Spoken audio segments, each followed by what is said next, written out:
L'œil collé à sa lunette Schmidt et Bender, Mustin observait la créature depuis une bonne heure.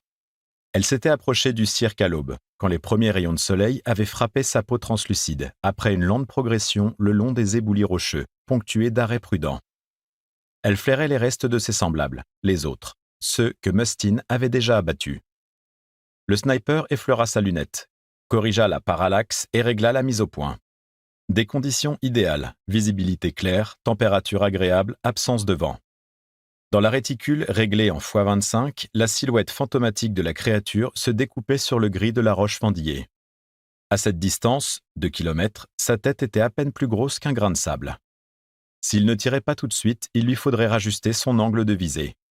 Cette courte opération laisserait le temps à sa cible de quitter sa ligne de mire. Ce ne serait pas la fin du monde. La clôture haute tension l'attendait 1 kilomètre plus bas dans le canyon. Mais si cette chose parvenait à escalader la paroi et franchissait les barbelés, il y aurait des complications. Mustin devrait passer un appel radio, demander une intervention, du travail supplémentaire, du temps perdu. Tout serait mis en œuvre pour empêcher cette créature d'atteindre la ville. Et Mustin se ferait botter le cul par Pilcher en personne. Il inspira lentement, profondément. Ses poumons se remplirent. Il laissa l'air s'échapper. Ses poumons se vidèrent, entièrement. Son diaphragme se détendit. Il compta jusqu'à 3 avant d'appuyer sur la détente. L'AWM britannique tressauta violemment contre son épaule, malgré le frein de bouche conçu pour atténuer le recul.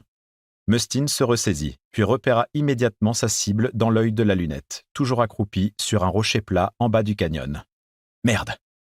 Manqué. La distance était plus importante que d'habitude, et de nombreuses variables entraient en jeu, même dans ces conditions idéales.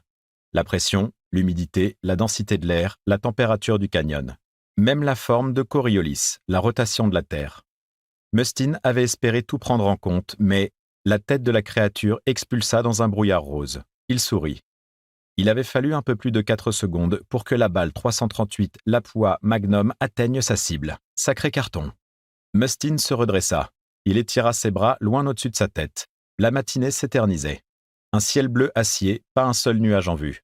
Son poste de guet occupait le sommet d'une tour de 9 mètres, bien au-dessus des frondaisons. Depuis la plateforme supérieure, Mustin jouissait d'une vue imprenable sur les pics voisins, le canyon, la forêt et la ville de Wayward Pines, qui, 1200 mètres plus bas, n'était guère plus qu'un damier de petites rues lovées au sein d'une vallée protectrice. La radio grésilla. « Mustin, j'écoute. »